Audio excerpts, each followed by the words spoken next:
అందరికీ నమస్కారం అండి. సో నా పేరు చింతా దుర్గా రామకృష్ణ. ఈరోజు నా పుట్టినరోజు సందర్భంగా అలాగే మా నాన్నగారు చింతా పౌండరం గారికి జ్ఞాపకార్థం ఇక్కడ పారిశుద్ధ కార్మికులకి సన్మానం చేసి బట్టలు పెట్టడం జరుగుతుంది. అలాగే ప్రతి సంవత్సరం కూడా ఇలాగే చేస్తూ ఉన్నాను. ఎందుకంటే దీనికలా కారణం వాళ్ళే. నేను ఇదేదో ఒకరోజు నేను బట్టలు పెట్టేసి నేను వాళ్ళకేదో నేను చేసేస్తున్నట్టు కాదు. ఎందుకంటే వాళ్ళు చేసే సేవ మామూలు సేవ కాదు. వాళ్ళు లేకపోతే రోడ్లు పరిశుభ్రంగా ఉండవు. అలాగే ఆ పరిశుభ్రత లేకపోతే కనుక మనుషులు ఆరోగ్యం కూడా సరిగ్గా ఉండదు.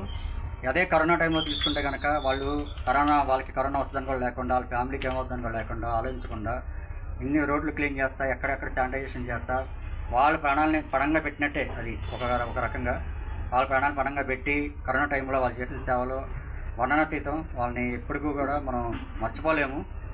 ఇంకా కాకపోతే ఏంటంటే ఈ మధ్య పవన్ కళ్యాణ్ గారు కూడా చేశారు. అలాగే ఇంతకుముందు నేను పోయిన సంవత్సరం చేశాను. ప్రతి సంవత్సరం ఇట్లాగే చేస్తూనే ఉంటాను. వాళ్ళకి బట్టలు పెడతా ఉంటాను. ఎందుకంటే అదొక నాకు సాటిస్ఫాక్షన్. అంతేగాని వాళ్ళకి నేను చేసేస్తున్నట్టు కాదు. అలాగే ప్రతి ఒక్కరు కూడా వాళ్ళ వార్డుల్లో అలాగే పారిశుద్ధ కార్మికుల్ని గుర్తించి వాళ్ళ సమస్యలు ఏంటో కూడా తెలుసుకోవాలి.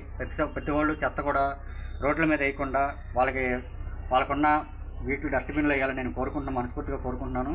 ఎందుకంటే మనం అనుకుంటాము మనం చేసిన తప్పుకి వాళ్ళని తిడతా ఉంటాము. అది చాలా అది తప్పు, అది కరెక్ట్ కాదు. ఎందుకంటే మనం చెత్త పడేసి రేపు వాళ్ళు వచ్చిన తర్వాత మీరు చెత్త తీసుకెళ్ళలేదు, అది తీసుకెళ్ళలేదని వాళ్ళని అంటూ ఉంటారు. వాళ్ళకి ఒక ఫ్యామిలీ ఉంది, వాళ్ళు ఇక్కడ ఉద్యోగాలు చేసుకుంటున్నారు. వాళ్ళ ఇళ్లలో చెత్త మాత్రమే తీస్తారు. అంతేగాని మీరు ఎక్కడో రోడ్ల మీద పడేసి చెత్త వాళ్ళు తీరు. వాళ్ళకు ఒక సపరేట్గా ఒక టీం పంపిస్తారు. అది వారానికి ఒకసారి 2 సార్లు పంపిస్తుంటారు.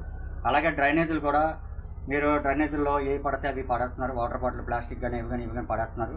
మళ్ళీ అవి తీకిపోయినా కూడా వాళ్ళనే అంటున్నారు. వాళ్ళు తీసి పక్కన పెట్టినా కూడా ఇవన్నీ వదిలేసి వెళ్ళిపోయామని చెప్పేసి వాళ్ళని అంటున్నారు. వాళ్ళని కనుక మీరు ఎవరు ఏమనుకో. ఎందుకంటే వాళ్ళు చేయడం వల్లే మనం ఎలా ఉన్నాం. వాళ్ళు ఒక్కరోజు రావడం 2 రోజులు రావడం మానేస్తే మన పరిస్థితి ఏంటో మీరు ఒక్కసారి ఆలోచించండి. మనమే వెళ్ళి అక్కడ దూరంగా వెళ్ళి పాడేసుకోవాల్సి వస్తుంది, మన పనులన్నీ ఆపేసుకొని. కాబట్టి దయచేసి వాళ్ళని గౌరవిద్దాం. ఈ సందర్భంగా మా నాన్నగారికి, నాకు ఈ ప్లాట్ఫామ్ని ఇచ్చిన మా నాన్నగారికి, అలాగే మా నాన్నగారి తర్వాత నన్ను ఇంత సపోర్ట్ చేస్తున్న ఆర్జా అంకుల్కి, అలా కొమరవల్లి రామకృష్ణ అంకుల్కి, అలాగే మా ప్రధాన చింతా పౌండరం గారికి, అలాగే వాకర్స్ క్లబ్ నాకు తండ్రి సమానులైన అందరికీ నా హృదయపూర్వక ధన్యవాదాలు తెలుపుకున్నాను. అలాగే నా మిత్రులకు కూడా మరొకసారి హృదయపూర్వక ధన్యవాదాలు తెలుపుకున్నాను. అలాగే మా తల్లిగారి చింతా సత్యవతికి, నా భార్య చింతా చష్మాకి హృదయపూర్వక ధన్యవాదాలు.